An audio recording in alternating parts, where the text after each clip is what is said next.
Nehemiah. My name is Nehemiah. I live in Susa at the palace of King Artaxerxes.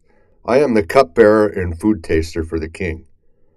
My story takes place in 445 BC, 14 years after King Artaxerxes sent Ezra to lead a second group of Jews back to Jerusalem. One day, Hanani, one of my brothers, came from Judah to see me. I asked him, "How are the Jews doing there, and what does Jerusalem look like?" He said, "The people are having great difficulties. Also, the city walls are broken down and the gates are burned."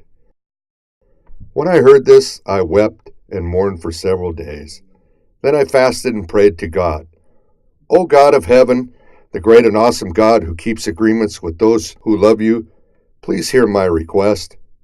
Remember your promise to return your people to Jerusalem, and please give me mercy in the sight of the king."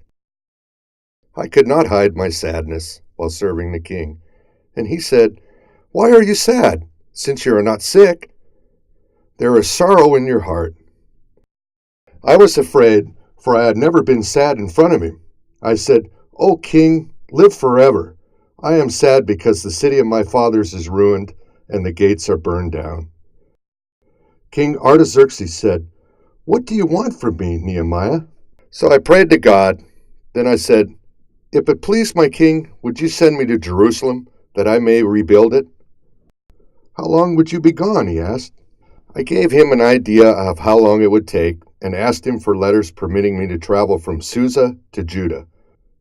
I also asked him for timber from the king's forest to use in rebuilding the gates.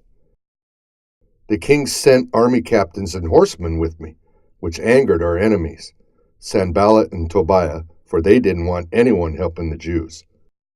3 days after I reached Jerusalem, I went out at night and looked over the ruins of the city walls and each of the gates. The next day I told the Jewish priests and nobles, "You see how Jerusalem lies in ruins? Come, let us rise and build, for God and the king are with us." So they prepared to do this good work. Then our enemies, Sanballat, Tobiah, and Geshem, mocked us and laughed aloud, saying, "What is this you do? Will you rebel against King Artaxerxes?" I said, "The God of heaven will help us, but you have no part or right in Jerusalem." So the Jews worked in family groups, each group repairing one section of the wall or one of the gates. When Sanballat saw the walls going up, he was furious and said, "What are these weak and feeble Jews doing?" Tobiah said, "If a fox runs across their walls, it will fall down." I prayed, "Hear how they hate us, O God. Make what they wish upon us happen to them."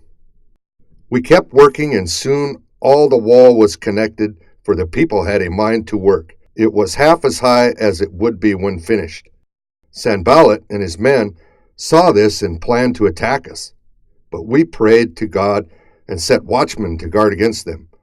Each man worked with a sword in his hand and the other weapons close by. One man with a trumpet stood by me to sound a warning. If they attacked us in any place, the trumpet would bring the others to that spot. Also, I had everyone spend their nights in Jerusalem, so they could defend the city at night, then work during the day.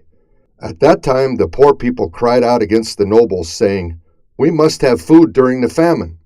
When we buy it, we are charged such a high rate of interest that we cannot pay. We have sold our land. Now the moneylenders say we must sell our children to them." This made me angry, and I called the nobles to me. "We have brought God's people out of captivity. Now you are putting them back into slavery. This is not good. Give them back their fields, vineyards, olive gardens, and their homes.